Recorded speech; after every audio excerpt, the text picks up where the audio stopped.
Semana que acaba, semana que começa. A semana que terminou foi uma semana onde as atenções se voltaram de novo para os importantes dados económicos, tanto na zona euro como nos Estados Unidos, mas onde os mercados ainda estiveram o impacto de algumas situações políticas e geopolíticas que acabaram por elevar a volatilidade dos mercados. É o caso das eleições norte-americanas, que vão ter o seu desfecho esta semana, em que as sondagens continuam a apontar para um empate técnico entre os dois candidatos, em que não há nenhuma previsão mais real sobre o resultado que iremos conseguir ver nos próximos dias, durante esta semana. Já no Japão, a questão foi diferente.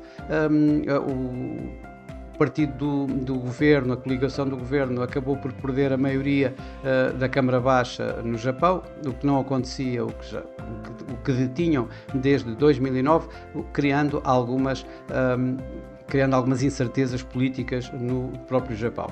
Por outro lado, tivemos também a situação no Médio Oriente, a retaliação ou a resposta israelita ao ataque iraniano, aquele que o mercado andava à espera há algum tempo que acontecesse, foi ligeiramente mais contido do que aquilo que se esperaria, o que num primeiro momento levou as expectativas, levou as tensões no Médio Oriente a baixarem um pouco. Mas realmente os mercados o que estavam era a olhar esta semana principalmente para os importantes dados tanto na zona euro como nos Estados Unidos. Foram muitos os dados, o PIB, tanto num como no outro, os dados de inflação, a medida preferida de inflação para o FED, as vagas de emprego, um ISM manufatureiro. Portanto, houve variadíssimos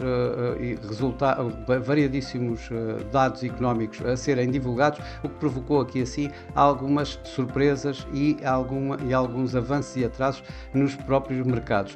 Relativamente a surpresas, talvez uma das maiores surpresas fosse a do PIB na Europa, que quando se esperava que a zona euro tivesse um crescimento de 0,2% no terceiro trimestre, acabou com o dobro, 0,4%,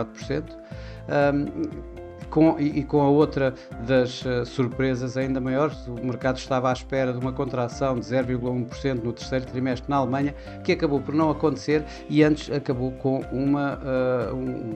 um crescimento económico alemão no terceiro trimestre de 0,2%. A inflação, que já se esperava de alguma forma que subisse dos 1,7%, acabou nos 2%, quando o mercado esperava 1,9%. A inflação subjacente manteve-se nos 2,7%. Outra das grandes surpresas acabou por ser os dos non-farm payrolls, isto quando os números privados, os números do mercado privado, o ADP, tinham até mostrado um aumento significativo relativamente àquilo que o mercado esperava, com mais 233 mil novos empregos, face à volta de 100 mil esperados. Os non-farm payrolls surpreenderam do lado contrário, ou seja, quando o mercado esperava cerca de 110 mil novos postos de trabalho, depois dos 250 revistos em baixo no mês anterior, a economia norte-americana mostrou que no terceiro trimestre tinha apenas crescido em 12 mil novos postos de trabalho. No entanto, a taxa de inflação manteve-se ali nos 4,1%, em mínimos destes últimos meses, mas de facto o grande impacto, a grande surpresa foram os non-farm payrolls nos Estados Unidos. No Japão, tivemos, depois das eleições, tivemos a reunião do Banco do Japão, que sem surpresa manteve as suas taxas nos 0,25%. No entanto, aqui assim o Sr. Kazuo Ueda teve um discurso um pouco mais hawkish do que o esperado, de alguma forma, o que acabou por levar o iene a recuperar algum do espaço que estava a vir a perder nos últimos dias. Por fim, também tivemos importantes resultados empresariais, desde a Amazon, a Meta, a Microsoft, e a Apple, mas que não foram muito conclusivos, ou seja, acabaram por ter resultados acima do esperado, mas grande parte deles tiveram alguns avisos, como por exemplo os crescentes investimentos que são necessários para o desenvolvimento da inteligência artificial, por exemplo, por parte do Meta, por parte da própria Microsoft, umas vendas menos conseguidas na Apple. Na China também acabou por refriar aqui um pouco o ímpeto destes resultados empresariais, que acabaram por não ter um impacto relevante ou muito relevante nos mercados durante esta semana. Claro que com isto tudo, os mercados acionistas acabaram por recuar um pouco mais, isto numa situação pré-eleitoral norte-americana, numa situação de mais tensões, e quando os mercados, ao fim de contas, têm estado em máximos de sempre. Na Ásia, os mercados tiveram entre ganhos e perdas. O Japão até teve alguns ganhos, digamos, pouco significativos.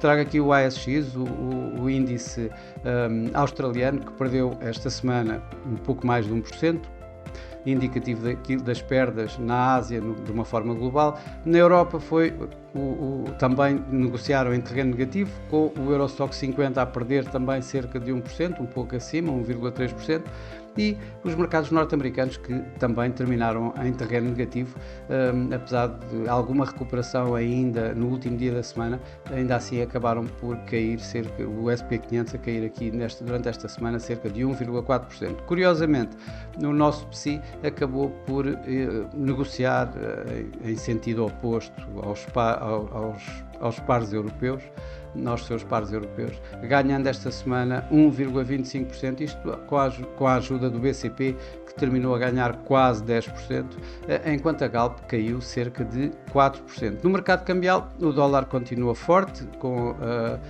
a procura de alguma forma dos mercados a ativos mais seguros, de refúgio, como o dólar é um deles.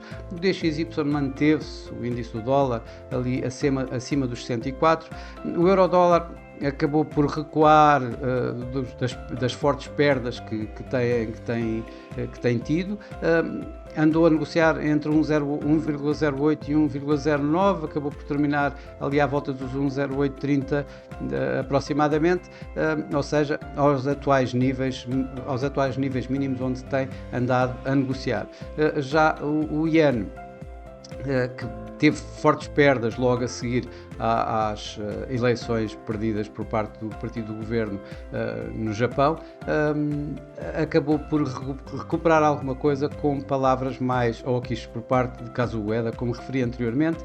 O dólar iene chegou quase a 154, acabou à volta dos 153, quando chegou esta semana mesmo ainda a ir um mínimo abaixo dos 152.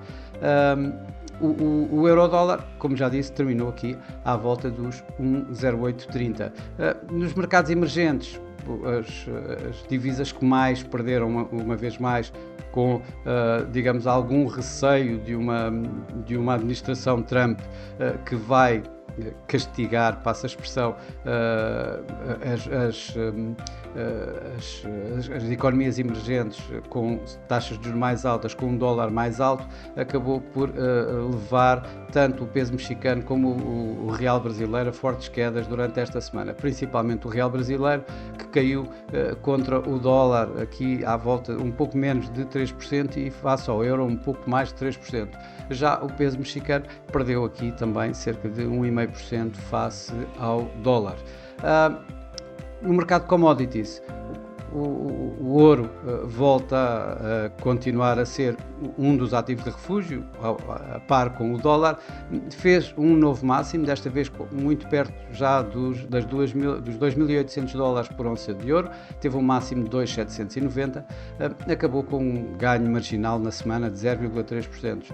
Já o petróleo, que começou a semana em fortes quedas, caindo cerca de 5-6%, depois do ataque israelita ao Irão não ter sido mais suave do que aquele que se temia e que relevou os mercados a começarem a semana em fortes quedas. Acabou por perder, acabou por terminar a semana em torno dos níveis com que tinha iniciado a semana, perdendo aqui cerca de 4% relativamente ao fecho da semana anterior.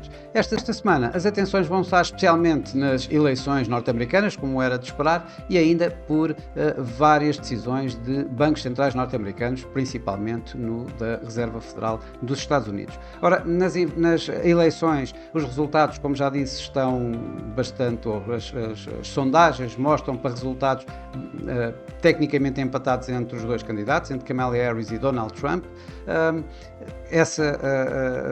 Também isso acontece em termos da Câmara de Representantes, que tanto pode cair para um lado como para o outro, sendo que o Senado, as sondagens apontam para a possibilidade de cair para o lado republicano.